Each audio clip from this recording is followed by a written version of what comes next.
को आगे बढ़ाते हैं और इसी में कंटिन्यू करते हैं। आज हम पढ़ेंगे डच। लास्ट चैप्टर में हमने क्या पढ़ा था? यूरोपियों का आगमन। तो आज हम पढ़ेंगे डच। डच की स्थापना कब हुई थी? ईस्ट इंडिया कंपनी की स्थापना वो हुई थी आपका 1602 ईस्वी में। इनकी जो पहली फैक्ट्री थी वो 1605 में मसूलीपट्टनम में थी। पश्चिमी तट पर व्यापार करने हेतु जहांगीर से फरमान। अब ये 1642 में इन्होंने क्या किया? 1642 में शाहजहां ने क्या किया? इन्हें राहदारी से मुक्त कर दिया। अब राहदारी, आप सोचेंगे राहदारी क्या होते हैं? राहदारी होते हैं सड़क चुंगी, जो हम टोल टैक्स देते हैं ना सड़क पे जब चलते हैं, उसको बोलते थे पहले राहदारी। अब इनके व्यापार का अंत हो गया। अब 1759 ईस्वी में वेदरा का युद्ध हुआ।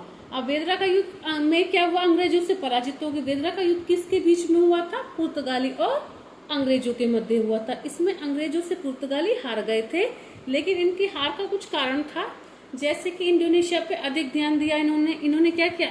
भारत को छोड़ के इंडोनेशिया पे इनका ध्यान अधिक था, मसालों का द्वीप की वजह से।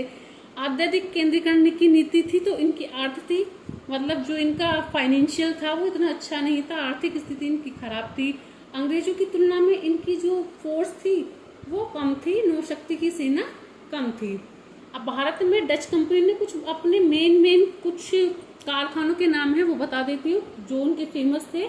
जैसे पुलिकट में था 1610 में, सूरत 1616 में, विलंबीपट्टनम में 1641 में, चिसुरा, कासिम बाजार, पटना, बालासोर, कोचीन और नागपट्टनम में।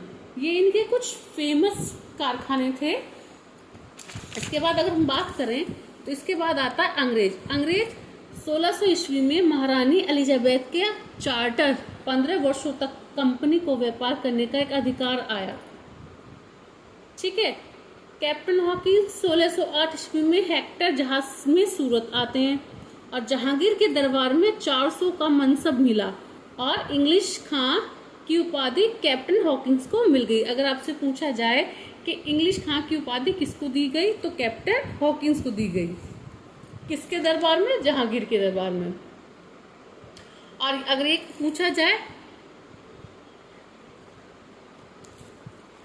कि पहली फैक्ट्री 1611 में मसूलीपट्टनम में लगाई गई थी और 1613 में जहांगीर ने से आज्ञा लेकर सूरत में स्थायी कोठी की स्थापना की गई।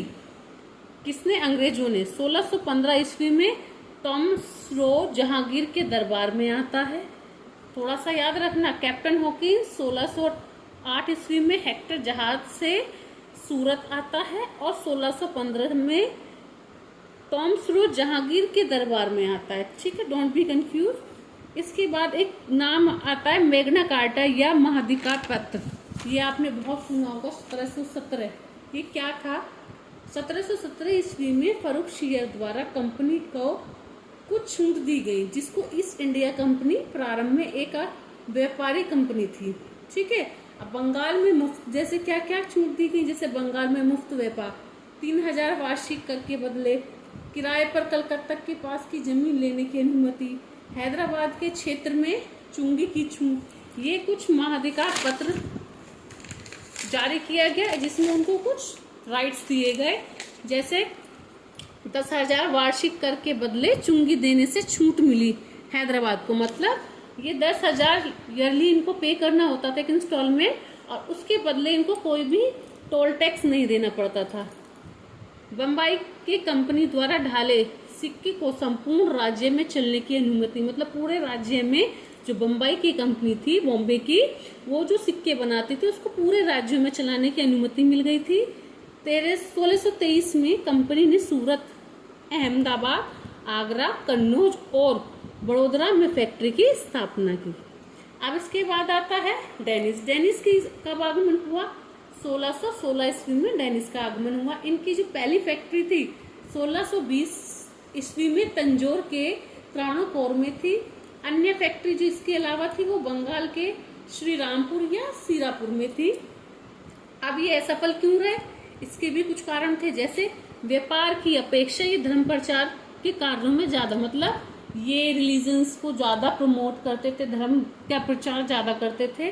आर्थिक स्थिति सुदृढ़ नहीं कर पाए और 1845 ईस्वी में भारत अपनी भारतीय बस्तियों में अंग्रेजों को बेच दिया। मतलब इसका मतलब समझे आप कि इस कारण क्या हुआ, इनकी स्थिति ठीक नहीं रही और इन्होंने उसके बाद अपनी सारी चीजें बस्तियां अंग्रेजों को बेच दी।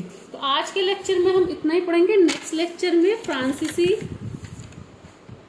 कर्नाटक का युद्ध, ये सब चीजें हम कवर करेंगे। Thank you so much.